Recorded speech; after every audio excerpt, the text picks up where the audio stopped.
Crime and Punishment, the acclaimed 1866 novel written by the Russian writer Fyodor Dostoevsky, encapsulates the zeitgeist of the Russian Empire in the mid-19th century. As new philosophies such as communism and radicalism swept across Western Europe and began to enter Russia, many educated Russian youths abandoned and derided traditional Russian values. In pursuit of such ideals, a series of political upheavals and movements against the monarchy began. These would be later known as the Revolutions of 1848. Falsely accused as one of the radicals, Dostoevsky was imprisoned and sent to exile in Siberia for 4 years. Forced labor, along with his near-death experience, encounters with countless miserable peasants, loneliness due to his self-righteous personality, and careful study of the Bible all influenced his ideology. That ideology includes the need for repentance and acceptance of spirituality and irrationalism, and the rejection of ideas such as radicalism, which he describes as strange, unfinished, yet floating in the air.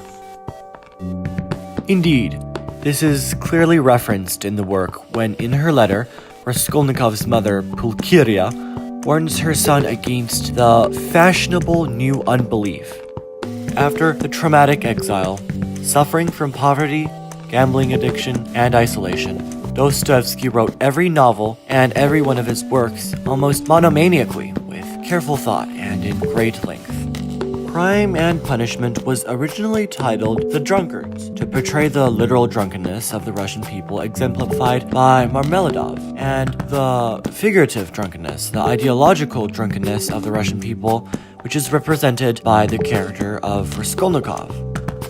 Now, this generally reflects on the conflict between the values of traditional Russia and those of Western Europe, the youth and the old, and the radical and the moral.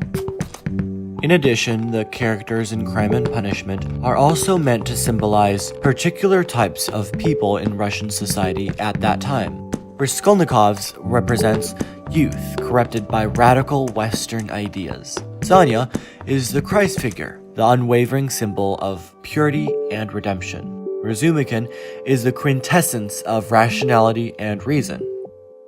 Through the examination of Dostoevsky's motives and the setting in which he wrote Crime and Punishment, readers are able to comprehend fully the complex topics, themes, and messages he introduces and develops throughout the novel.